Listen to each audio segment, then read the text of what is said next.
The signaling gap. February 24th, 2022. Russia invades Ukraine.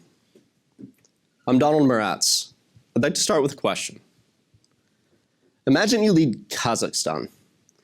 Russia, your treaty ally, your security guarantor, just launched the largest land war in Europe since World War II. Kazakhstan depends on Russia for its security, but nearly half of its trade is with the West.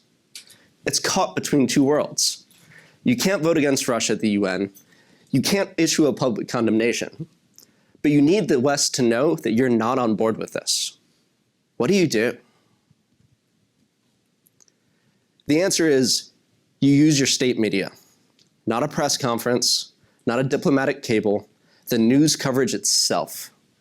And here's the thing, this isn't a new trick. The BBC started systematically monitoring state media in 1939. The predecessor to the CIA followed suit in 1941. For the entire Cold War, Western analysts read Soviet and satellite state media not as journalism, but as political text. Shifts in tone meant shifts in policy. And this isn't slowing down. The US intelligence community made state media monitoring a core part of its strategy just 2 years ago. Now, political science has built a huge literature on state media, and almost all of it is about domestic audiences, how governments control what their own people think. Agenda setting, framing, spin dictators. But the people whose job it is to understand what regimes actually believe, intelligence analysts, have operated on a completely different assumption. They read state media as a signal of what the regime thinks, not just what it wants its people to think. These literatures have been sitting side by side for decades without talking to each other. This research connects them. So, why does this channel work? 3 reasons. First, it's readable. Everyone knows Kazakh media is under government control.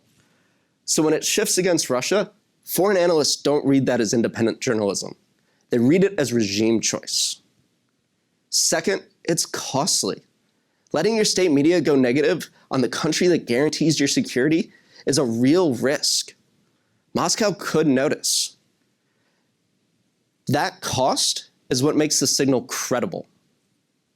And third, and this is crucial, it's deniable. If Moscow confronts you, there's an institutional off-ramp. The government didn't write the article, the newsroom did. Moscow knows what's going on. But there's nothing formal to retaliate against.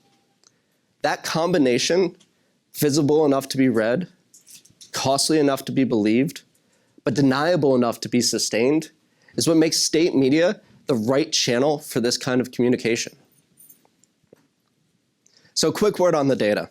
We collected 174,000 news articles from 11 countries in Russia's near abroad, 6 months before and 6 months after the invasion. We used GPT-4o to score sentiment towards Russia at the article level, validated against human coding with an F1 of 0.92. Our identification strategy is a regression discontinuity.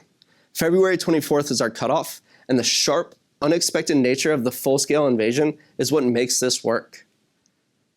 We compare 3 groups: states with Russian security agreements, Armenia, Azerbaijan, Belarus, Kazakhstan; neutral states, Georgia, Moldova, Kosovo, Serbia; and NATO members, Albania, Hungary, Turkey, as an additional reference.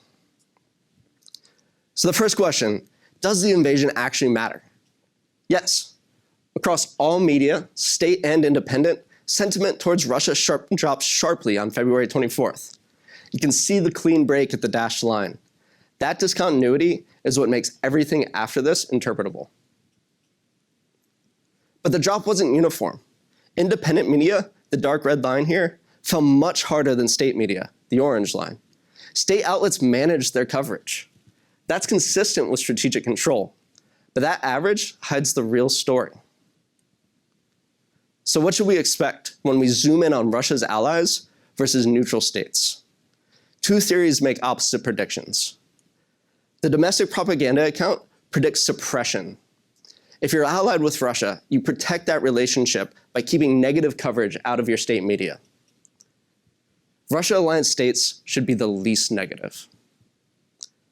The signaling account, our account, predicts the opposite. Precisely because these states can't condemn Russia through formal channels, they amplify through an informal one. Russia-aligned states should be the most negative. So which is it? Here's the answer. The blue line is state media and Russia's formal allies. Before the invasion, they're sitting right around 0, neutral coverage. After February 24th, they dropped to the red line. Now look at the green line, state media and neutral states. Before and after the invasion, it barely moves. There's no discontinuity. The states with no alliance constraint had no signaling need, and their media reflects that. But the states that were formally bound to Russia, the ones with the most reason to suppress their negative coverage, according to the propaganda account, produced more of it. That's not propaganda. That's a signal. These regimes couldn't go to the UN, couldn't issue a formal condemnation. So they opened the one channel they could control and let the coverage do the talking. These 4 countries, Armenia, Azerbaijan, Belarus, Kazakhstan, all refused to condemn Russia at the United Nations. None of them issued a public statement of opposition, but their state media told a different story. That gap between what they said formally and what their media said informally, that's the signaling gap. The data matches the signaling prediction. So there's 3 reasons this matters beyond international relations. First, the core insight that actors signal through informal channels when formal ones are constrained isn't unique to formal policy. Anyone who's worked in an organization with a hierarchy knows that when you can't say something publicly, you find other ways to say it. This is a general theory of constrained communication. Second, the theory-practice gap itself is a methodological lesson. Intelligence analysts have been sitting on this insight for 80 years. Political science hadn't formalized it. That gap probably exists in your subfield too. What do practitioners in your area know that we haven't studied yet? Third, the tools now exist to do this at scale. 5 years ago, scoring sentiment across 174,000 articles in multiple languages was a dissertation-length coding project. We did it with 1 model. We started with a question: what do you do when you can't say what you think? The answer, it turns out, is the same one intelligence analysts have known for 80 years. You let your media say it for you. Thank you.